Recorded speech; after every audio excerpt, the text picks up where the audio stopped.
শ্রীম কথিত শ্রী শ্রী রামকৃষ্ণ কথামৃত।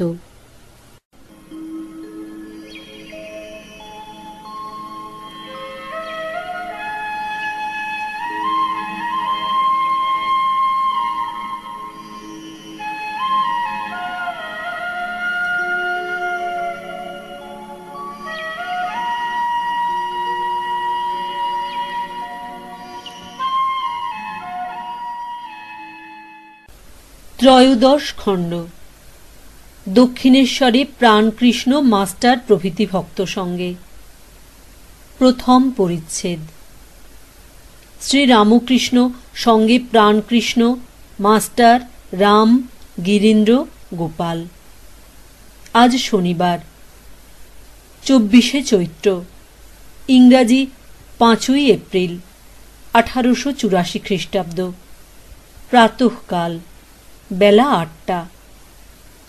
মাস্টার দক্ষিণেশ্বরে উপস্থিত হইয়া দেখেন শ্রী রামকৃষ্ণ সহাস্যবদন, কক্ষ মধ্যে ছোট খাটটির উপরে উপবিষ্ট। মেজেতে কয়েকটি ভক্ত বসিয়া আছেন, তন্মধ্যে প্রাণকৃষ্ণ মুখোপাধ্যায়। প্রাণকৃষ্ণ জনাইয়ের মুখুজ্জেদের বংশসম্ভূত। কলিকাতায় শ্যামপুকুরে বাড়ি।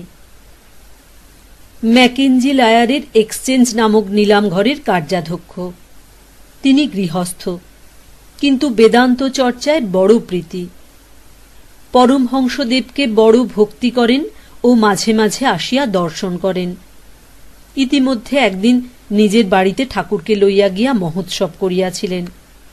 তিনি বাগবাজারের ঘাটে প্রত্যহ প্রত্যুষে গঙ্গা স্নান করিতেন ও নৌকা সুবিধা হইলেই একেবারে দক্ষিণেশ্বরে আসিয়া ঠাকুরকে দর্শন করিতেন। আজ এইরূপ নৌকা ভাড়া করিয়াছিলেন। নৌকা কুল হইতে একটু অগ্রসর হইলেই ঢেউ হইতে লাগিল। মাস্টার বলিলেন, আমায় নামাইয়া দিতে হইবে। প্রাণকৃষ্ণ ও তাহার বন্ধু অনেক বুঝাইতে লাগিলেন, কিন্তু তিনি কোনো মতে শুনিলেন না। বলিলেন, আমায় নামাইয়া দিতে হইবে, আমি হেঁটে দক্ষিণেশ্বরে যাব। অগত্যা প্রাণকৃষ্ণ তাহাকে নামাইয়া দিলেন। মাস্টার পৌঁছিয়া দেখেন যে তাহারা কিয়ৎক্ষণ পূর্বে পৌঁছিয়াছেন ও ঠাকুরের সঙ্গে সদালাপ করিতেছেন। ঠাকুরকে ভূমিষ্ঠ হইয়া প্রণাম করিয়া তিনি একপাশে বসিলেন। অবতারবাদ। শ্রী রামকৃষ্ণ প্রাণকৃষ্ণের প্রতি বলিলেন, কিন্তু মানুষে তিনি বেশি প্রকাশ।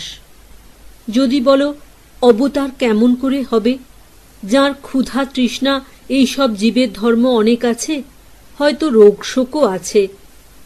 তার উত্তর এই যে, পঞ্চভূতের ফাঁদে ব্রহ্ম পড়ে কাঁদে। দেখো না, রামচন্দ্র সীতার শোকে কাতর হয়ে কাঁদতে লাগলেন। আবার হিরণাক্ষ বধ করবার জন্য বরাহ অবতার হলেন। হিরণাক্ষ বধ হল, কিন্তু নারায়ণ স্বধামে যেতে চান না, বরাহ হয়ে আছেন। কতকগুলি ছানাপোনা হয়েছে, তাদের নিয়ে একরকম বেশ আনন্দে রয়েছেন। দেবতারা বললেন, এ কি হল, ঠাকুর যে আসতে চান না। তখন সকলে শিবের কাছে গেল ও ব্যাপারটি নিবেদন করলে। শিব গিয়া তাকে অনেক জেদাজেদি করলেন। তিনি ছানাপোনাদের মাই দিতে লাগলেন। সকলের হাস্য। তখন শিব ত্রিশূল এনে শরীরটা ভেঙ্গে দিলেন। ঠাকুর হি হি করে হেসে তখন স্বধামে চলে গেলেন। প্রাণকৃষ্ণ ঠাকুরের প্রতি বলিলেন, মহাশয়, অনাহত শব্দটি কি? শ্রী রামকৃষ্ণ বলিলেন, অনাহত শব্দ সর্বদাই এমনি হচ্ছে, প্রণবের ধ্বনি, পরব্রহ্ম থেকে আসছে। যোগীরা শুনতে পায়, বিষয়াসক্ত জীব শুনতে পায় না। যোগী জানতে পারে যে সেই ধ্বনি একদিকে নাভি থেকে উঠে ও আর একদিকে সেই ক্ষীরোৎসায়ী পরব্রহ্ম থেকে উঠে। পরলোক সম্বন্ধে শ্রীযুক্ত কেশব সেনের প্রশ্ন। প্রাণকৃষ্ণ বলিলেন, মহাশয়, পরলোক কিরকম? শ্রী রামকৃষ্ণ বলিলেন, কেশব সেনও ওই কথা জিজ্ঞাসা করেছিল। যতক্ষণ মানুষ অজ্ঞান থাকে, অর্থাৎ যতক্ষণ ঈশ্বর লাভ হয় নাই ততক্ষণ জন্মগ্রহণ করিতে হবে, কিন্তু জ্ঞান লাভ হলে আর এ সংসারে আসতে হয় না, পৃথিবীতে বা অন্য কোনো লোকে যেতে হয় না। কুমোরেরা হাঁড়ি রৌদ্রে শুকুতে দেয়, দেখো নাই তার ভিতর পাকা হাঁড়িও আছে, কাঁচা হাঁড়িও আছে। গরু টরু চলে গেলে হাঁড়ি কতক কতক ভেঙে যায়।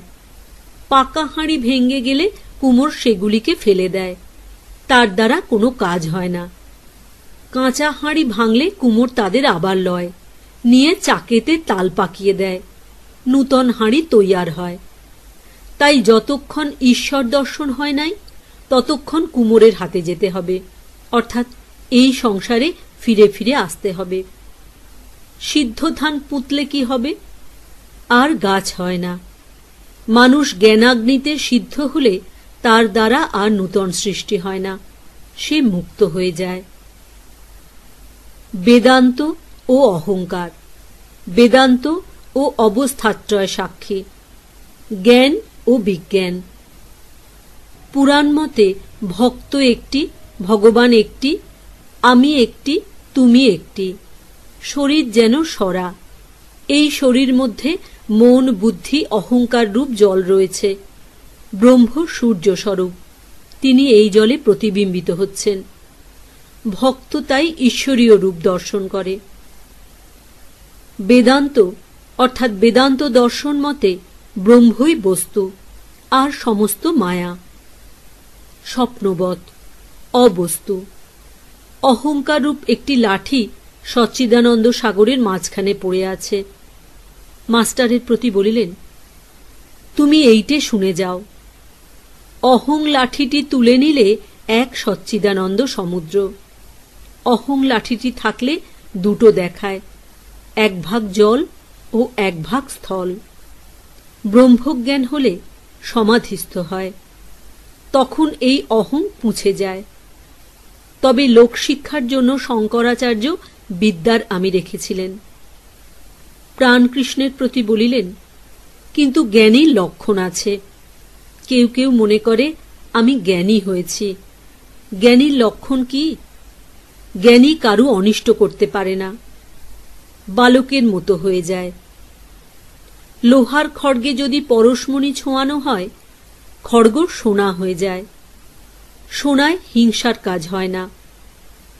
বাহিরে হয়তো দেখায় যে রাগ আছে কি অহংকার আছে, কিন্তু বস্তুত জ্ঞানীর ও সবকিছু থাকে না।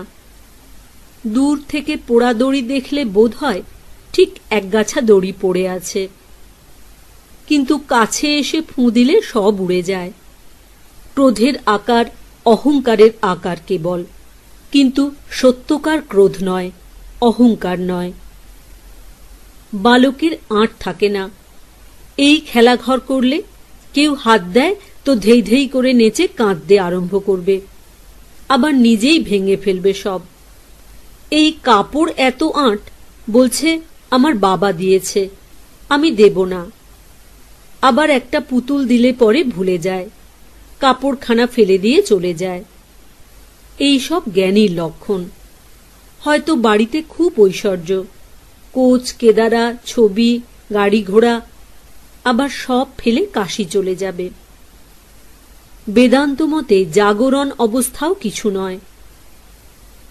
এক কাঠুরে স্বপ্ন দেখেছিল। একজন লোক তার ঘুম ভাঙানোতে সে বিরক্ত হয়ে বলে উঠল, তুই কেন আমার ঘুম ভাঙালি? আমি রাজা হয়েছিলাম, 7 ছেলের বাপ হয়েছিলাম। ছেলেরা সব লেখাপড়া, অস্ত্রবিদ্যা সব শিখছিল। আমি সিংহাসনে বসে রাজত্ব করছিলাম। কেন তুই আমার সুখের সংসার ভেঙে দিলি? সে ব্যক্তি বললে, ও তো স্বপন, ওতে আর কি হয়েছে? কাঠুরে বললে, দূর, তুই বুঝিস না। আমার কাঠুরে হওয়া যেমন সত্য, স্বপনে রাজা হওয়াও তেমনি সত্য।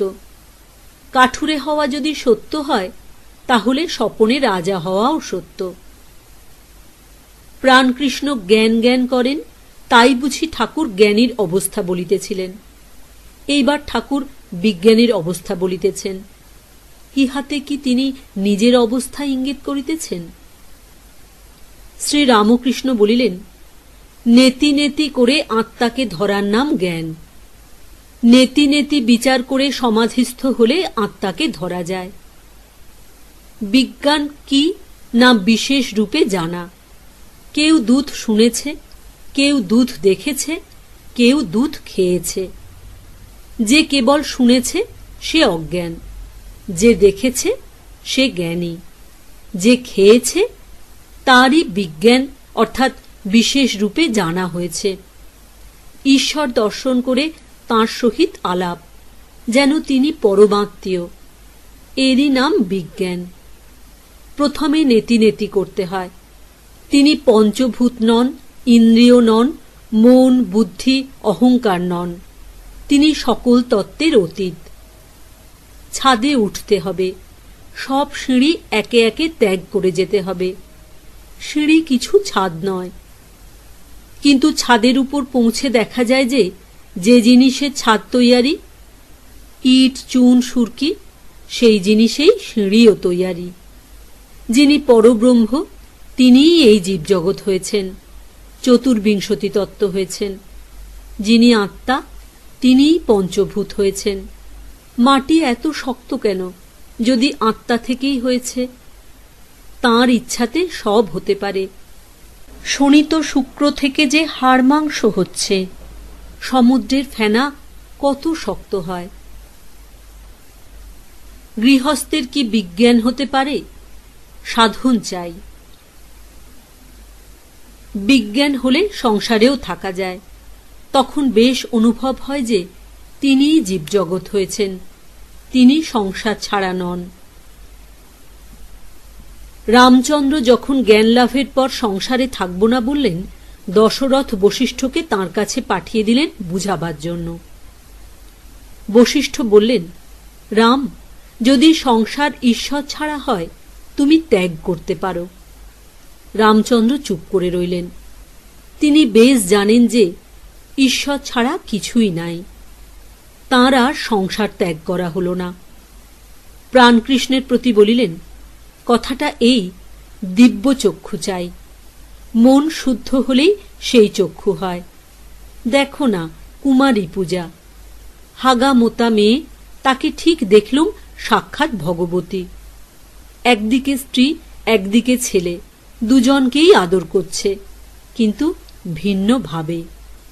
তবেই হল মন নিয়ে কথা। শুদ্ধ মনেতে এক ভাব হয়। সেই মনটি পেলে সংসারে ঈশ্বর দর্শন হয়। তবেই সাধন চাই। সাধন চাই এইটি জানা যে স্ত্রীলোক সম্বন্ধে সহজেই আসক্তি হয়। স্ত্রীলোক স্বভাবতই পুরুষকে ভালোবাসে, পুরুষ স্বভাবতই স্ত্রীলোক ভালোবাসে, তাই দুজনেই শিগগির পড়ে যায়। কিন্তু সংসারে তেমনি খুব সুবিধা।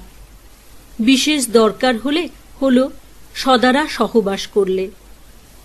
সহাস্যে বলিলেন, মাস্টার হাসছ কেন?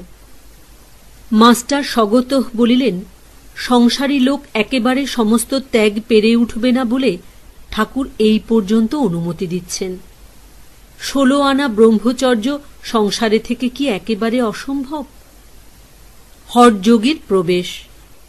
পঞ্চবটিতে একটি হঠযোগী কয়েকদিন ধরিয়া আছেন। তিনি কেবল দুধ খান, আফিং খান আর হঠযোগ করেন। ভাত টাত খান না। আফিমের ও দুধের পয়সার অভাব। ঠাকুর যখন পঞ্চবটির কাছে গিয়েছিলেন, হঠযোগীর সহিত আলাপ করিয়া আসিয়াছিলেন। হঠযোগী রাখালকে বলিলেন, পরমহংসজিকে বলে যেন আমায় কিছু ব্যবস্থা করে দেওয়া হয়। ঠাকুর বলিয়া পাঠাইয়াছিলেন, কলকাতার বাবুরা এলে বলে দেখব। হঠযোগী ঠাকুরের প্রতি বলিলেন, আপ রাখাল সে কেয়া बोला था?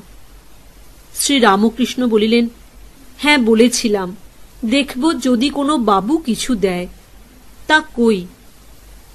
প্রাণকৃষ্ণাদির প্রতি বলিলেন, তোমরা বুঝি এদের লাইক করো না? প্রাণকৃষ্ণ চুপ করিয়া রহিলেন। হঠযোগীর প্রস্থান।